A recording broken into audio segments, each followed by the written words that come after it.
ರಾಣಿ, ನಿದ್ದೆ ಬರ್ಬೇಕಂದ್ರೆ ಏನ್ ಮಾಡ್ಬೇಕು? ಏನು ಮಾಡ್ಬಾರ್ದು, ಸುಮ್ನೆ ಮಲ್ಕೋಬೇಕು, ಆಟೋಮೆಟಿಕ್ ನಿದ್ದೆ ಬರುತ್ತಪ್ಪ.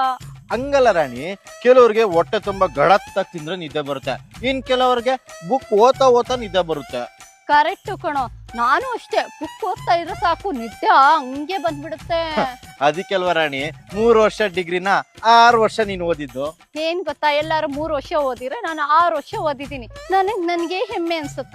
ಹೌದೌದು, ನಿನ್ ತರನು ಹೆಮ್ಮೆ ಪಡ್ಬೋದು ಅಂತ ನನಗ್ ನೀನ್ ನೋಡಿದ್ಮೇಲೆನೆ ಗೊತ್ತಾಗಿದ್ದು. ಅದೆಲ್ಲ ಬಿಟ್ಟಾಕು, ಇವಾಗ ಈ ಪ್ರಶ್ನೆ ಕೇಳ್ತಾ ಇದೆಯಲ್ಲ, ಯಾಕೆ?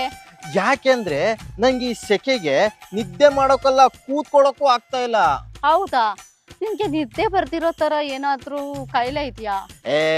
ಈ ಸೆಕೆಗೆ ನಿದ್ದೆ ನನ್ನ ಹತ್ರನೇ ಬರ್ತಾ ಇಲ್ಲ ರಾಣಿ. ಹಾಗಿರೋ ಒಂದ್ ಕೆಲ್ಸ ಮಾಡು, ಎಲ್ಲ ತೆಗ್ದಾಕ್ ಮಲ್ಕೋ. ಹಾ, ಏಯ್, ನಾನು ಹೇಳಿದ್ದು ಕಿಟಕಿ ಬಾಗ್ಲೆಲ್ಲ ತೆಗ್ದಾಕ್ ಮಲ್ಕೋ ಅಂದೆ. ಹೇಳ್ಬೇಕಾದ್ರೆ ಸ್ವಲ್ಪ ಕ್ಲಾರಿಟಿ ಕೊಟ್ಟು